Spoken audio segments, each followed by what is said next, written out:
मेरा काम है आप सभी को सही जानकारी देना, चाहे वो आपको अच्छी लगे या गलत लगे, लेकिन जो सही जानकारी होगी वो मैं आपको प्रोवाइड कराता रहूँगा। मान लीजिए आपके घर में एक मोटरसाइकिल है और वो पंचर हो जाती है, और उस पंचर होने के बाद आप बार बार उसमें हवा भरवाते रहते हैं, हवा भरते रहते हैं, हवा भरते रहते हैं, लेकिन आप उसका परमानेंट सॉल्यूशन नहीं करते हैं। इसका मतलब ये है कि आपकी जो मोटरसाइकिल है वो थोड़ी दूर तक चलेगी और फिर बंद हो जाएगी, यानी कि फिर वो रुक जाएगी क्योंकि उसकी हवा जो है निकल गई है। तो आपको जो परमानेंट सॉल्यूशन उसका देखना है वो क्या होगा कि या तो उस पर टिकरी लगाते हैं, पंचर वाले के पास हम जाएंगे तो वो टिकरी लगाते हैं, तो उससे क्या होगा, हवा निकलना आपका बंद हो जाएगा, या फिर आप पूरा ट्यूब ही बदलवा दीजिए।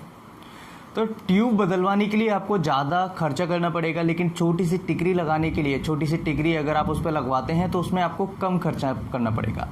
तो इसी प्रकार से आप मेडिसिन पर मेडिसिन, मेडिसिन पर मेडिसिन, मेडिसिन यानी दवाइयों पर दवाई खाते जा रहे हैं, लेकिन आप परमानेंट सॉल्यूशन नहीं देख रहे हैं, उसका जो कारण है उसको नहीं खोज रहे हैं आप।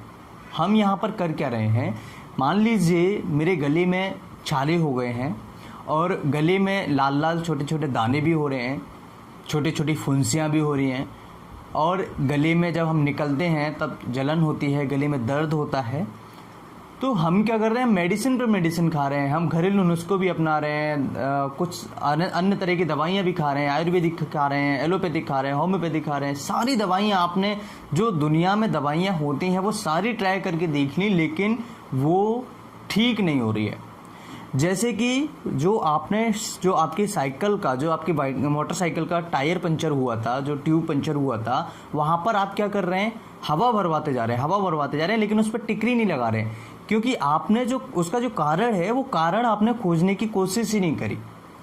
मान लीजिए आपने टिकरी भी लगा ली, उसके बाद भी वो फिर से पंचर हो गया, वो बार बार पंचर हो रहा है क्योंकि आपने उसका कारण ही नहीं निकाला। मान लीजिए उसमें एक कोई कील लगी हो और आप उसको जब तक नहीं निकालेंगे तो बार बार पंचर होता रहेगा, बार बार उसकी हवा निकलती रहेगी। तो आप जब तक उस कील को नहीं निकालेंगे, समझ रहे हैं मेरी बात को मैं क्या कहना चाह रहा हूँ, जब तक आप उस कील को नहीं निकालेंगे तब तक आपकी साइकिल, जो मोटरसाइकिल का टायर है, जो पंचर है, उसकी हवा है वो नहीं रुकेगी उसके अंदर।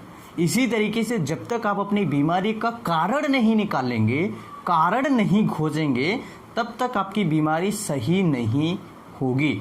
अगर आप उस टायर में से कील निकाल देते हैं तो आपकी जो टायर है वो बिल्कुल सही हो जाएगी। एक बार टिकरी लगाने से हवा भरवा देंगे आप तो वो बिल्कुल सही हो जाएगी। यहाँ पर भी सेम एज इट इज़ यही कंडीशन है। अगर आप कारण हटा देते हैं तो आपका जो छाले हो रहे हैं, आपको जो अन्य समस्याएं हो रही हैं, शरीर में कोई भी समस्या हो रही हो, जब तक आप उसका कारण नहीं देखेंगे, कारण नहीं खोजेंगे, तब तक वो ठीक नहीं होंगे। तो मेरा काम है आप सभी को सही जानकारी देना। उम्मीद करता हूं कि ये वीडियोस आपको पसंद आती होंगी। अगर वीडियो पसंद आती हैं तो वीडियो को लाइक ज़रूर करें, चैनल को सब्सक्राइब करें, और कुछ पूछना चाहें तो कमेंट करें। कई ऐसे फ्रेंड्स थे जो कल की मेरी वीडियोस में बहुत ज़्यादा उल्टा सीधा बोल रहे हैं। मुझे कोई परेशानी नहीं है, मैंने केवल एक वीडियो, एक मेडिसिन्स के बारे में वहाँ पर डिस्क्राइब किया है कि मेरे जो सब्सक्राइबर्स हैं, जो हमारे व्यूअर्स हैं, उनको कोई परेशानी नहीं हो, वो ज़्यादा परेशानी प्रॉब्लम में न फंसे, क्योंकि जो मेडिसिन्स है उस मेडिसिन्स के बारे में मैंने केवल जानकारी दी थी।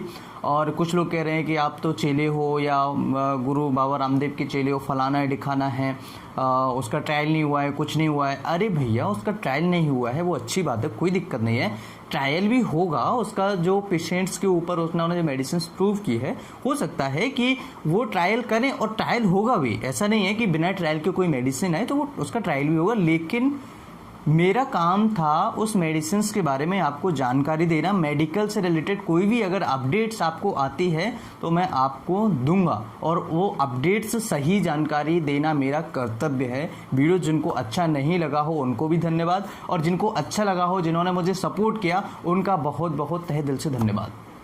तो आज के इस वीडियो में हम बात कर रहे हैं केवल मुंह के अंदर, जो गले के अंदर छाले हो रहे हैं, जब तक इनका कारण आप नहीं निकालेंगे, जब तक इन कारणों को आप नहीं खोजेंगे, तब तक आपकी समस्या ठीक नहीं होगी, चाहे आप कितनी भी दवाइयाँ खाते रहिए।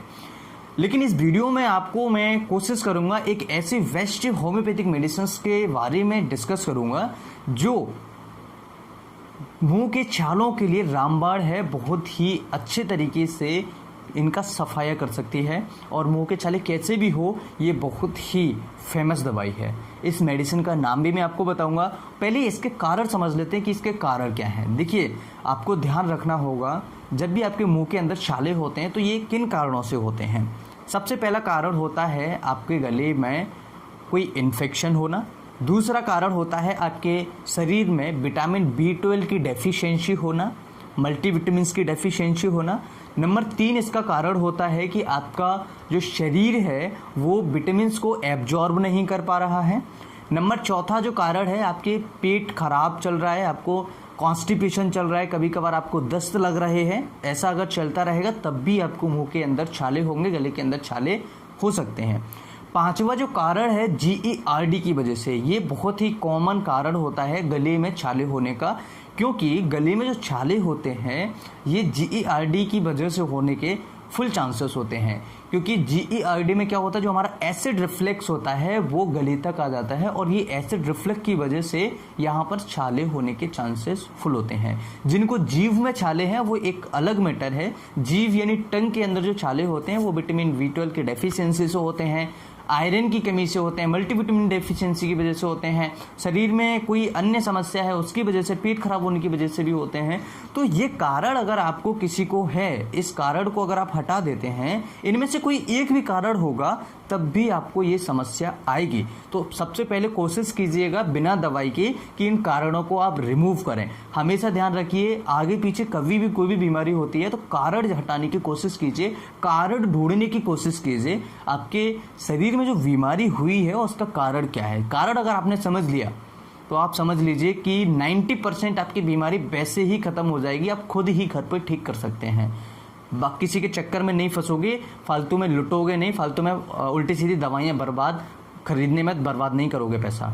ठीक है, तो हमेशा ध्यान रखिए। दूसरा, इसके सिम्टम्स क्या है, इसके लक्षण क्या है। देखिए, आपको जब भी आप कुछ खाना खाते हैं तब जलन होना, ठीक है, कुछ स्पाइसी, कुछ तला होना, ज़्यादा खा लिया तब भी कोई दिक्कत ज़्यादा हो जाना। और एक चीज़ और ध्यान रखिए, जो लोग ज़्यादा तला भुना खाते हैं, ज़्यादा मिर्ची खाते हैं, उनको भी गले में छाले हो जाते हैं, उनको पेट में भी छाले हो जाते हैं, उनको मुंह के अंदर भी छाले हो सकते हैं। तो ज़्यादा तला भुना खाने के बाद उनको जलन होना, गले में दर्द होना, गले में कुछ निगलते समय दर्द होना, इस तरह की समस्याएं आपको आ सकती हैं। अब बात कर लेते हैं कि आपको करना क्या है, इसका ट्रीटमेंट क्या है। सबसे पहले मैंने आपको ट्रीटमेंट बताया कि आपके ही पास ट्रीटमेंट है। कारण आप हटा दीजिए, आपकी बीमारी धीरे धीरे 2-4 दिन में खत्म हो जाएगी, यानी ठीक हो जाएंगे आप। दूसरा जो ट्रीटमेंट है वो है मर्कसॉल, होम्योपैथिक का वेस्ट होम्योपैथिक मेडिसिन आता है, बहुत अच्छा ब्रांड आता है जिसका नाम है मर्कसॉल। मर्कसॉल 200 पोटेंसी में आप दिन में 3 बार लीजिएगा, सुबह, दोपहर एंड शाम को। 15 दिन के लिए या 10 दिन के लिए आप लीजिएगा, बिल्कुल ठीक हो जाएंगे, आपकी सारी समस्याएं ठीक हो जाएंगी। इसके साथ में आपको पानी ज़्यादा पीना है। पानी ज़्यादा पीने से क्या होगा, आपका पेट सही होगा, आपके अंदर जो टॉक्सिन्स है वो भी बाहर निकल जाएंगे पेशाब के थ्रू। तीसरा जो इसका इलाज है वो है आपको फालतू की उल्टी सीधी मेडिसिन नहीं खाना है। कई ऐसी दवाइयाँ होती हैं जिनके साइड इफेक्ट्स की वजह से भी समस्याएं आना स्टार्ट हो जाती हैं। चौथा जो ट्रीटमेंट है, जिन मरीजों को GERD है वो GERD का ट्रीटमेंट करें, GERD का इलाज लें, यानी कि गैस वगैरह बन रही है या फिर उनको रिफ्लक्स आ रहा है तो ऐसी दवाइयाँ लें। इसके लिए सबसे बेस्ट होम्योपैथिक में आता है कार्बोवेज। कार्बोवेज 200 मेडिसिन दिन में 2 बार, सुबह, दोपहर, शाम लीजिए, 3 बार ले सकते हैं। और इस मेडिसिन को 2-2 ड्रॉप्स में लेना है आपको। बहुत जल्दी आपके GERD और गैस की समस्या खत्म हो जाएगी। तो ये कुछ ट्रीटमेंट्स हैं। उम्मीद है कि इस वीडियो से आप बहुत कुछ सीखे होंगे। और ध्यान रखिएगा, कोई भी बीमारी अगर आपको होती है तो डॉक्टर के पास तो जाइएगा, मैं मना नहीं कर रहा हूँ, लेकिन आपको कारण भी ढूंढने हैं। कारण अगर आप रिमूव कर देते, कई ऐसे पेशेंट्स हैं जिनको एंजाइटी, स्ट्रेस, डिप्रेशन की वजह से कई ऐसी बीमारियाँ उत्पन्न हो रही हैं जो उनको कभी थी नहीं। तो आप खुद सोचिएगा, उनके रिपोर्ट सारे नॉर्मल आ रहे हैं, एंडोस्कोपी, CBC, सारे के सारे रिपोर्ट्स नॉर्मल आ रहे हैं, लेकिन फिर भी उनको समस्या है।